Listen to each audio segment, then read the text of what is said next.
Hey everyone, it's Andy here. Today I'm going to be going over my really solid bow build in Roblox Shadovia. This build can do about 4k DPS and is also extremely reliable due to having high amounts of lifesteal. Let's get straight into it. So first off, for damage test, I do about 884 per headshots to 900.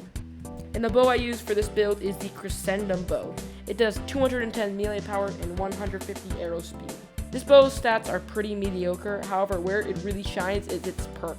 Landing headshots reduces charge time massively for a moment and applies lifesteal. This bow is very powerful when paired with the Noble Ring, which increases your attack speed momentarily when healed. So basically how this build works is that if you spam your bow attacks a lot, and just let's see if I can get more headshots than that, and spam a lot, you can do a ton of damage very quickly as well as lifesteal, so you won't really have to worry about health too much. Let's go over my build. First off, for the bow I use the Crescendum bow. You can get this from fusing. It's not too hard to fuse. I believe you fuse some desert items and a bow. So next for my armor I use the rough chestplate and the rough leggings. You can get this from the orc raid. The schematics aren't too low of a chance. I believe you can get like one per raid, so it's pretty common. This armor was actually reworked in a previous update, so it's actually pretty viable for builds like this now.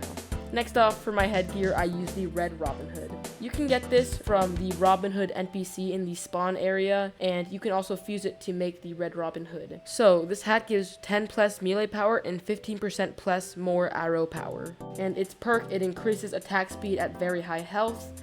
You're basically going to be at high health at all times with this build. So you basically have like doubled attack speed non-stop. So yeah, this hat is really good. Next, for my offhand, I use the Vampire Slayer. You can get this from that one elf quest in the Elf Kingdom. However, it is quite rare for blood moons to happen, so if you don't want to wait for a blood moon, you can use the Arm Bracer. It's only 2 less armor pierce, and it is pretty good. But I would use the Vampire Slayer due to being better. Next off, for my accessories, I use the Noble Ring, the Malevolent Binded Curse, and the Vampire Crown. The Noble Ring, you can get this from the Vampire shop in the Vampire City. He only sells this ring at certain times, and it's not a 100% chance that this will actually appear in his shop. But anyways, yeah, I definitely recommend the Noble Ring for this build. Next off, I use the Malevolent Binded Curse. You can get this from the Red Orcs questline in Orctown in the Savannah, but it's pretty good due to giving a high amount of armor pierce and charged attack. Lastly, I use the Vampire Crown, and you can obtain this by killing Vermilion. It's kind of rare. However, it's definitely vital for the build due to lifesteal restores 100% extra over 10 seconds.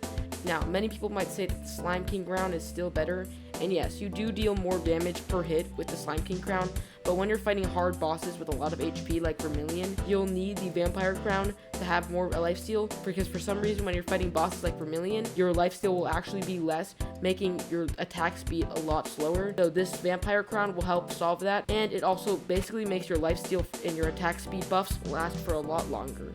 So yeah, use the Vampire Crown. Anyways, that's pretty much all for the build. Now I'll showcase a video of me destroying Vermilion with this OP attack speed build, so enjoy the clip.